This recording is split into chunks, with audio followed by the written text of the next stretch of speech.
Hello guys, NautoAis here, and I want to give my thoughts on the Xbox Showcase 2025. So I have to admit, they have some games, they have some new IP from Microsoft, and of course, third-party games, but of course, those are going to be multi-platform.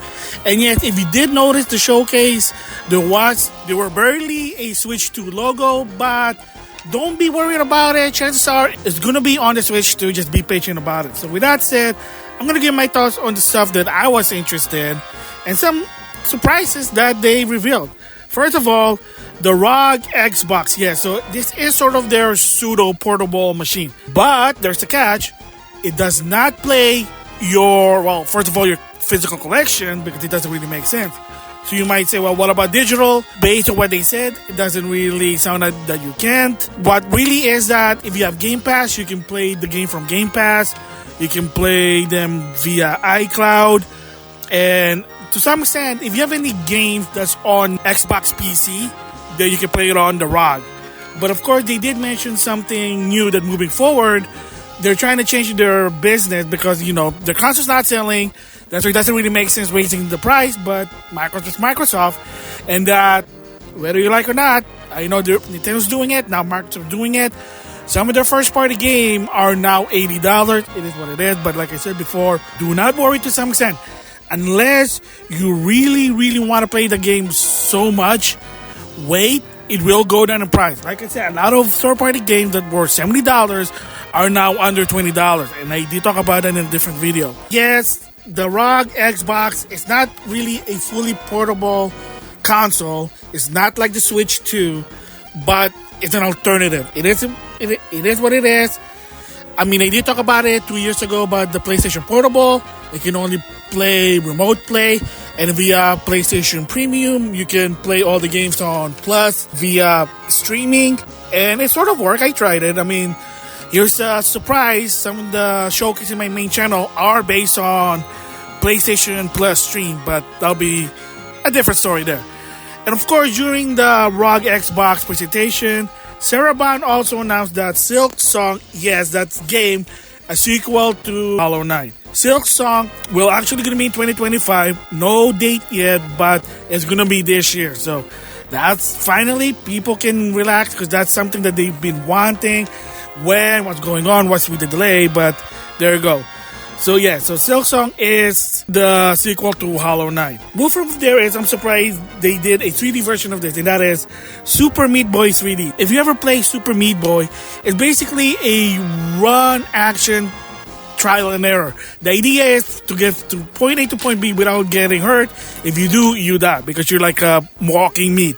So now they're gonna make it 3D, and it looks interesting. It's sort of like Super Mario 3D World. And again, there's a lot of this obstacle. You gotta be careful. One hit and your meat grind. Interesting, but it's not gonna come until 2026. More info about Ninja Gaiden 4. They showed about the story, about the character, and yet it will be coming out fall of 2025. I think they said was September 2025. So there you go. So if you're playing this, the Ninja Gaiden series, here's the latest one. I still need to finish Ninja Gaiden 2 and 3, but there you go for people who've been waiting. Good game. I know it's from Platinum. Yeah, they sort of now sound like they're a supporting developer, but that's a different story there. This one, sort of I'm interested, but unfortunately it's first person, so I really can't play it. That is Indiana Jones Order of Giants. So it's a DLC coming this fall. Okay, from what I understand, a lot of people did like the game. There's not really anything political behind it.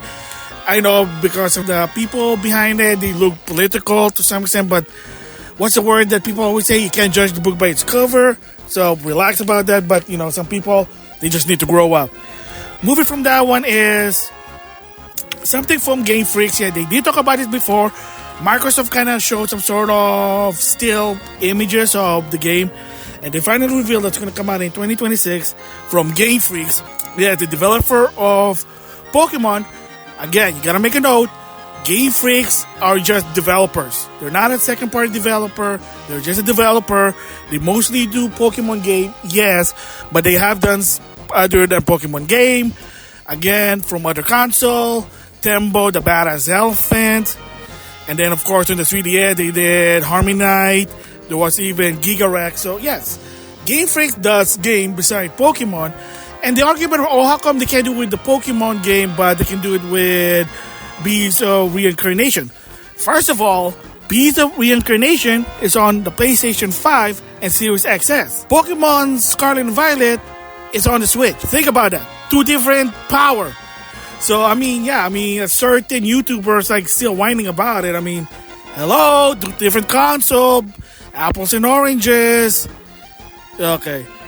So, this game's not going to come until 2026, but it is looking interesting.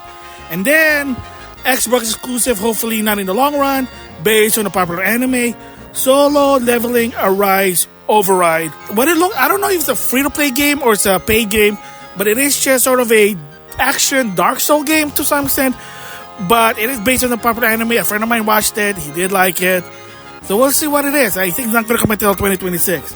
And then this one I thought first was Pal World, and then apparently from a new developer, Animo. It's basically an RPG Pokemon style fantasy game. I don't know what it is. I guess another alternative. There's already been Pokemon, Digimon, and other monster RPG game, but why not? So we'll just wait and see. And then this was sort of interesting to me. Is sort of a Metroidvania, hopefully, but I don't know yet. They barely showed a trailer about it. At Fate's End, I like the graphics, the concept behind it, like the character. Maybe there was more than meets the eye, but we'll just have to wait and see. And then another remastered Gears of War, but this time it's going to be on multi-platform. So I wouldn't be surprised if Gears of War 2 all the way to 5 and Tactics is going to become multi-platform. And yes, Microsoft game multi-platform, I'll talk about that later, what's going on and why. They just showed more Gears of War Reloaded. It's supposed to be a definitive version, 4K. It can run to up to 120 frames per second, and overall it's just a fancier Gears of War 1. And for people who have Gears of War or the Xbox, the remastered version, and hopefully physically, because I have it physically, but what it sounds like it's only digitally, then unfortunately you're not going to get it. But if you have it digitally, then you can get this for free. But again, I already played it. Would I play it again? Push get to shove. No, I already played a lot of this Gears of War game. Of course, if you're in my main channel, I already showcased Gears of War 4 and 5, Tactics as well.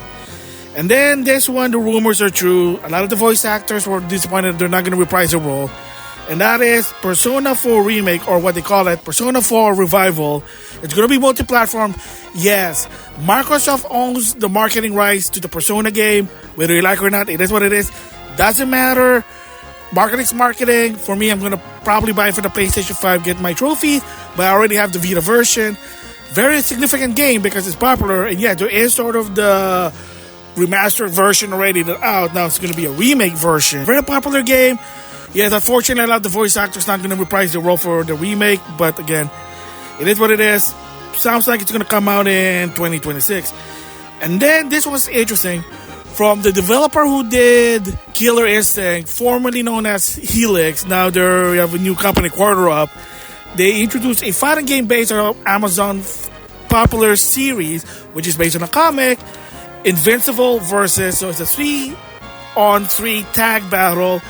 Looks like Marvel vs. Capcom. Again, there's a lot of tag battle games coming in now. It is what it is. But again, another fighting game. Of course, in the PlayStation State of Play. Toyken, Soul from Arc System Works. Just have to wait and see. But this game's also not going to come out until 2026. And then for me personally, closing on this presentation that I'm interested. Because if you follow the presentation, they ended with Call of Duty 7, Black Ops. Yes. They made it weird. Now it's all about AI and weird heebie-jeebies, but I don't play Call of Duty. Anyway, Square Enix finally revealed that Final Fantasy VII Remake Integrate is going to be on the Xbox Series X coming this winter. What about Rebirth? Well, let's just say it's a time exclusive. Personally, me, I'd rather play it on the PlayStation, but it is good that it's now multi-platform as well. Had a shadow drop. Final Fantasy 16. Played it, kind of weird, but it is what it is. So for both of these games, if you didn't know, they came out exclusively on PlayStation.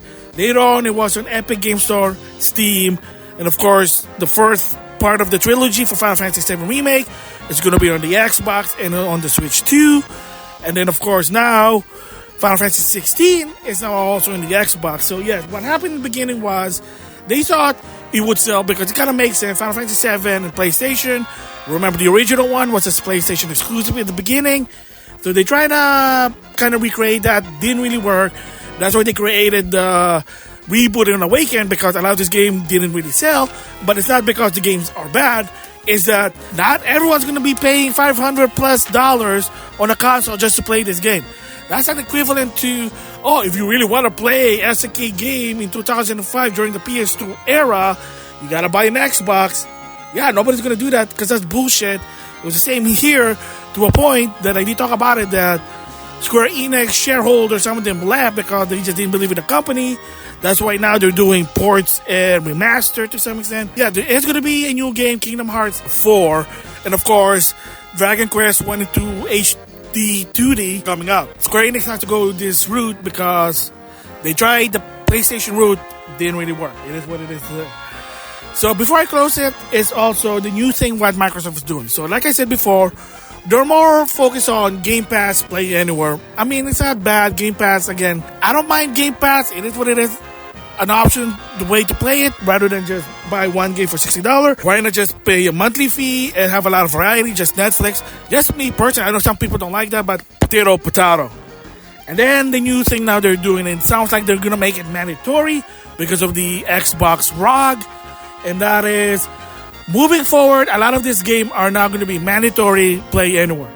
Yes, that already exists in the past since, I think, the Xbox, but it was only in certain games, and it was an option. So not everyone's doing it. Now they're saying, no, you got to do this. We're going to probably give you some bone, less fee, or probably going to pay them to do it. I don't know how they're doing it. They're now making it mandatory. And the question is, can you do a Play Anywhere physically? Because as of right now, if you want to do a Play Anywhere, you have to buy the game digitally. Physically, it doesn't really work. Maybe via update, I have some game, I put it on the console, so you have this game, we'll give you a free download for the Xbox PC version. That'd be cool. I mean, like I said, it is what it is. We'll see. They're changing the market. It's not about the console anymore because nobody buying the Xbox. That's why they raise the price. Sound like they don't give a shit. It's all about, you can play it anywhere. You can play it on the ROG, you can play it on Roku, stream, PC, maybe on other consoles eventually. I know they've been trying to, but the competitor said, heck no, so who knows? So that's one of the new market now.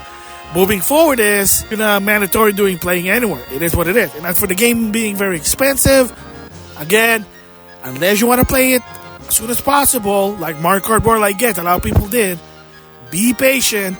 They will go down in price. Relax. Give it probably 6 months. I wouldn't be surprised. The higher the price, the faster it goes down. And it's already been proven multiple times. Just saying that. So there you go. My thoughts of the Xbox showcase. It's not bad. But for me personally, I prefer the PlayStation one because I like the Japanese game and the fighting game. And I like my Japanese waifu role-playing game. That's just me. So if I would give a score for this one, I would actually give it an 8 out of 10. Because there were some games, they were interesting, some new IP. They finally mentioned something about Silk Song, so credit to the developer, 2025. Now you have an alternative way to play your Xbox game. It's still not what people wanted, but PlayStation Portable did the same thing, just saying there. And new market, maybe it's a good thing. Game Pass, playing anywhere, we'll just have to wait and see. So with that, I'll see you guys later.